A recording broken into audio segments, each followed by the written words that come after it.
Olá, meu amigo, minha amiga. Estamos iniciando mais um encontro aqui no nosso Portal do José. Hoje, para esclarecer algumas dúvidas e jogarmos luzes sobre alguns fatos e acontecimentos e também sobre algumas perspectivas que nós sempre traçamos aqui no nosso Portal do José sobre o futuro criminal, jurídico e, por que não, político da figura do ex-presidente da República, o inelegível, e de toda a sua Orcrim. Daqui a 3 dias, o Supremo Tribunal Federal tomará uma decisão muito importante. Antes eu até achava que essa decisão de transformar a figura do inelegível da condição de indiciado para réu junto com toda a sua Orcrim, isso poderia ter um fracionamento, isso poderia se estender durante algumas semanas. No entanto, diante de todas as situações que estão sendo criadas pela extrema-direita aqui no Brasil, eu acredito que o Supremo Tribunal Federal, daqui a 3 dias, já sairá com uma decisão de converter todas essas figuras em réus. Isso vai fazer com que os processos daqui para frente, os andamentos processuais, eles corram com maior rapidez. Sobretudo porque hoje é possível, através da internet, se economizar uma série de procedimentos. E isso vai acontecer no julgamento dessa Orcrim. Vou conversar com vocês sobre algumas questões objetivas, sobre o chororô que está se dando e o que pode acontecer dessas manifestações que a extrema-direita está fazendo cada vez mais minguadas sobre o futuro político e jurídico dessa Orcrim. E o que vai acontecer também com a figura do Fujão, do filhote Fujão do inelegível? Será que ele vai manter a palavra dele ou será que ele vai apresentar uma surpresinha e vai pintar num pedaço muito mais cedo do que a vã filosofia poderia imaginar? Vou conversar com vocês também sobre uma publicação do inelegível de hoje, tentando mais uma vez jogar confusões na cabeça das pessoas. Antes de mais nada, quero convidar você, que está chegando agora no nosso portal, ainda não é inscrito, para que, em primeiro lugar, você se inscreva aqui conosco e venha se somar aos mais de 1 milhão de amigos e amigas que já são inscritos e conectados através do nosso portal. Se você gostar dos nossos outros vídeos também, compartilhe, recomende, nunca se esqueça do seu precioso joinha, seu comentário, se puder, prestigie também nosso clube de membros. Você que é muito bem-vindo e muito bem-vindo. Deixa eu começar aqui com um vídeo que o Inelegível publicou nessa manhã de sábado, né, quase perto da hora do almoço. Ele publicou aqui o senhor Ives Gandra, dizendo coisas como essas aqui. Vamos colocar aqui. Na sexta-feira, a notícia de que o Partido Liberal, se não for colocado em pauta a discussão da lei de anistia para aqueles que estão presos com condenações até 17 anos, farão obstrução parlamentar. O que, no momento em que o Brasil está em crise, a economia, todos os economistas preocupados com a gastança do governo federal e cada vez mais benesses sem ter o controle das contas públicas, os juros com o PT chegando a 14,25 na Selic. Gente, eu pergunto para vocês, e o que tem a ver o tatu com as calças? Se é que você me entende, né?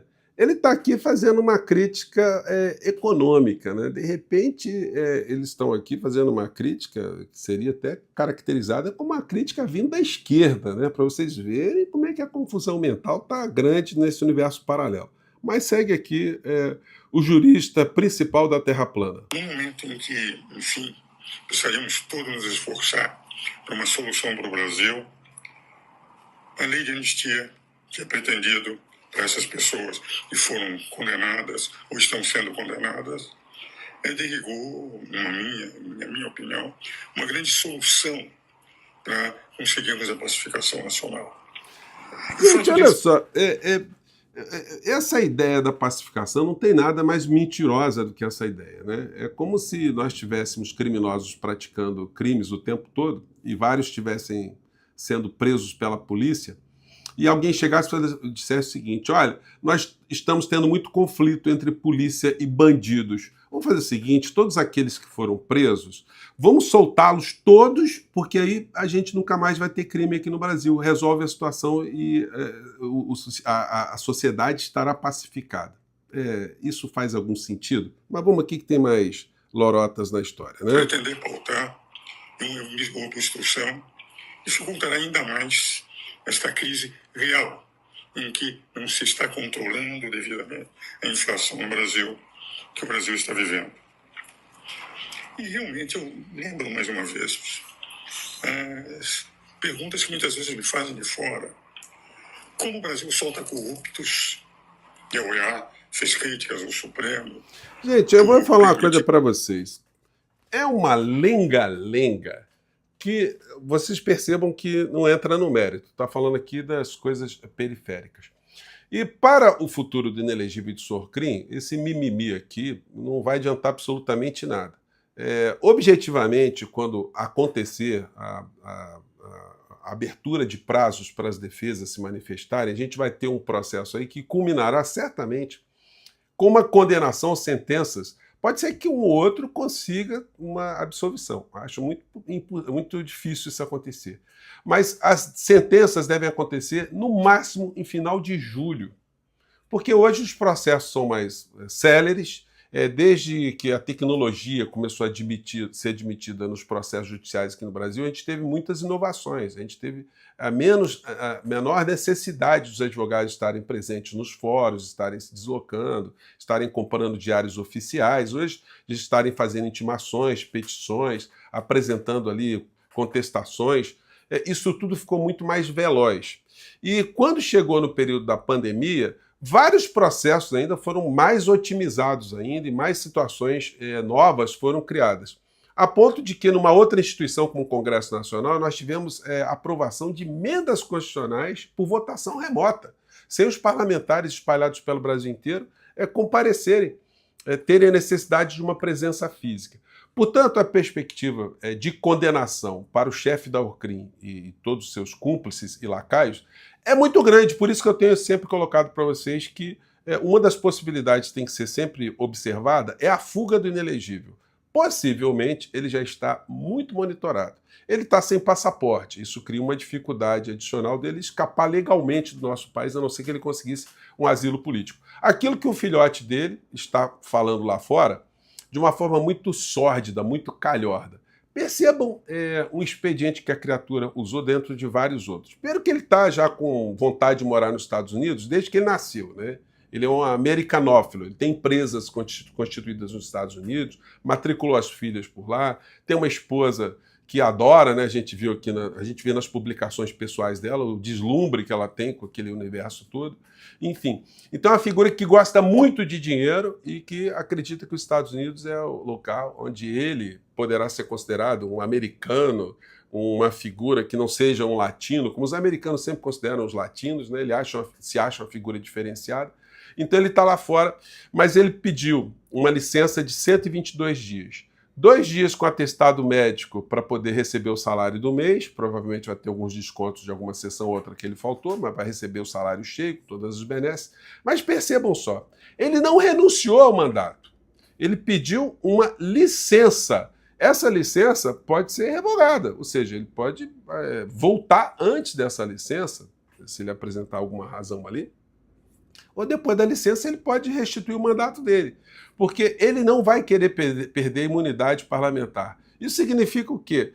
Que ele tem a pretensão de voltar para o Brasil ainda para 2026. Ele vai aparecer aqui no Brasil com o rabinho entre as pernas, com a maior cara de peroba, com o ministro Alexandre de Moraes não sofrendo nenhum tipo de sanção, o Supremo Tribunal Federal não sofrendo nenhum tipo de sanção, porque não pode sofrer nenhuma sanção visando alterar nossa realidade. Esse bandido está interferindo lá fora, está agindo lá fora, para, ao atacar um ministro da Suprema Corte, interferir no Supremo Tribunal Federal, no poder da República. Isso por si só deveria acarretar a expulsão dele, a saída dele do Parlamento brasileiro, com todas as implicações criminais.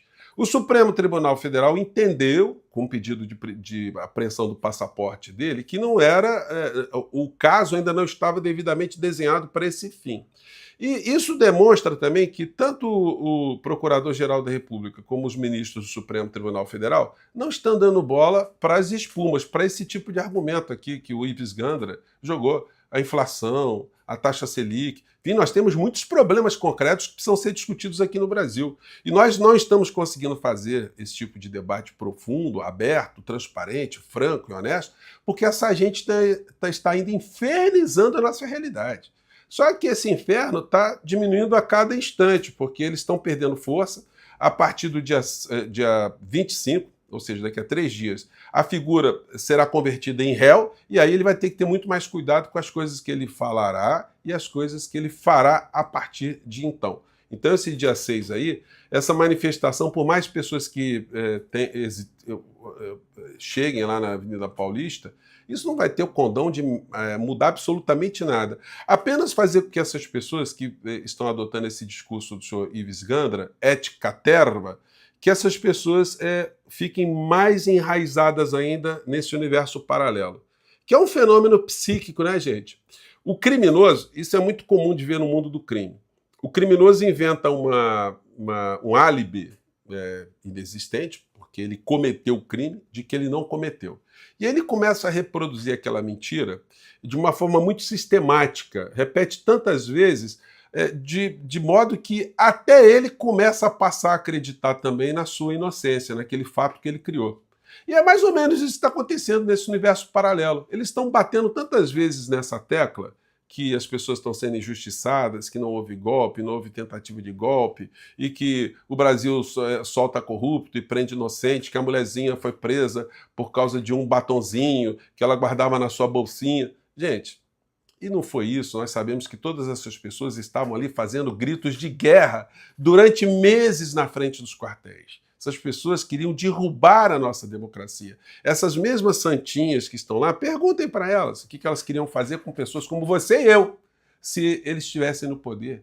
O que essas pessoas diriam sobre direitos humanos e arbitrariedades cometidas contra opositores políticos? Se eles estariam pedindo anistia para opositores políticos? Se eles estariam aliviando alguma coisa contra as pessoas que pensam diferente delas?